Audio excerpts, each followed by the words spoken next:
যিটোক চাইটিকা বুলি কয় বহুত পেচেণ্ট আহে যে মোৰ কঁকালৰ পৰা একদম ভৰি তললৈকে বেক চাইডৰ খুব বিষ। তো এইটো বস্তু কিয় হয়? ফাৰ্ষ্ট কথাটো হৈছে এজ, বয়সৰ অনুপাতে হয়। ছেকেণ্ডটো হৈছে নেচাৰেলি ৱেৰ বা টিয়েৰ, ধৰক কিবা কাৰণত যদি চিঙা বা ভাঙা হয় কঁকালত। নেক্সটটো হৈছে যদি আপুনি বেক পষ্টিয়ৰ মানে আমাৰ ৰাজহাড়ডাল কাৰেকশ্যন মানে ঠিকমতে ব্যৱহাৰ নকৰাকৈ যদি কিবা বস্তু দাঙি দিয়ে তেতিয়াও আপোনাৰ চাইটিকা হ'ব পাৰে। নেক্সটটো হৈছে মাচুল উইকনেছ বা কৰ মাচুল উইকনেছ।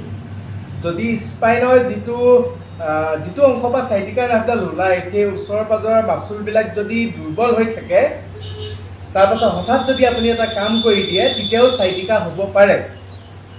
নেক্সটটো হৈছে অবেচিটি। যদি আপুনি বেছি সংখ্যক কাম লোৱাৰ বেক মানে তলৰ ৰাজহাড়ডালত প্ৰেছাৰ দি কাম কৰে তেতিয়াও আপোনাৰ চাইটিকা হ'ব পাৰে। যিটো কাম অহৰহ সঘনাই আপুনি কৰি থাকে তেতিয়াও চাইটিকা হয়।